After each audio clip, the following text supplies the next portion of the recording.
তো বৃষ্টির জলে গাছের পাতাগুলো আরও সবুজ হয়ে উঠেছে এবং ওর ওপরে পড়া ওই জলের ফোঁটাগুলো গাছের পাতাটাকে আরও সুন্দর করে তুলেছে। যাই হোক, এইসব দৃশ্য দেখতে আমার তো ভীষণ ভালো লাগে, তাই সকালবেলা একটু ক্যামেরায় ক্যাপচার করে নিলাম।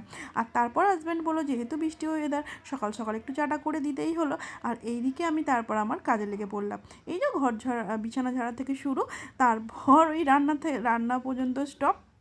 যাই হোক, ঘরদোর এইদিকে ওইদিকে একটু গুছিয়ে তারপর নয় মুছতে হয়, তার কারণ না ঝাড়ু টাড়ু দিলে না তাড়াতাড়ি করে মোছা যায় না।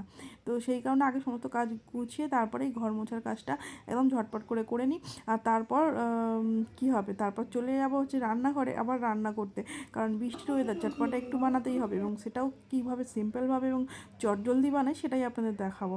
ওই যে চটপটা একটু বানানোর জন্য একটু সর্ষে, শুকনো লঙ্কা আর কারি পাতা, তেজপাতা ফোড়নে আলু দিয়ে দিলাম, এবং ওর মধ্যে বেশ 4টে বড় বড় সাইজের টমেটো দিয়ে দিলাম। একটু ওই সাম্বার স্টাইলেই এই আমি তরকারিটা করি আর কি, মানে কারি পাতা ফোড়ন দিয়েছি যেহেতু, টমেটো বেশি করে দিয়েছি, একদম সাউথ ইন্ডিয়ান একটা ফ্লেভার আসবে।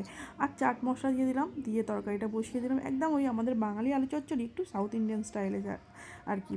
তারপরে এদিকে একটু ছাতু নিয়ে নিয়েছি, দিয়ে দিয়েছি ওর মধ্যে বিট লবণ, আর দিয়ে দিয়েছি একটু ভাজা মশলা আর চাট মশলা দিয়ে একটা পেস্ট করে নিলাম। এরপর আটা মেখে ওর মধ্যে পুর দিয়ে জাস্ট হালকা তেলে একটু স্যালো ফ্রাই করবো, মানে রুটি হিসাবেও খাওয়া যায় বা একটু হালকা করে পরোটা হিসাবেও খাওয়া যায়। যেহেতু বৃষ্টি ওয়েদার একটু হালকা একটু পরোটা রূপেই করবো আর কি।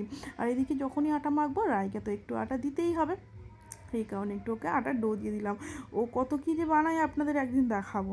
যাই হোক, এইগুলো আমি এদিকে পুর দিয়ে সমস্ত রুটিগুলোকে এইভাবে বেলে নিয়েছি। এরপর ওই আমার মাটির চাটুটাই করেই এখন বেশ কিছুদিন রান্না করছি। তো মাছটাতে না একটু প্রবলেম আছে, আপনাদের সঙ্গে পরের দিন শেয়ার করবো। যাই হোক, এদিকে তরকারিটাও হয়ে গেছে এবং হাজব্যান্ডের পেটে ছুঁচোতে ডন মারছে। আর তারপর এদিকে আমার বাড়িতে বানানো একটু রসমালাই দিয়ে খাবারটা দিয়ে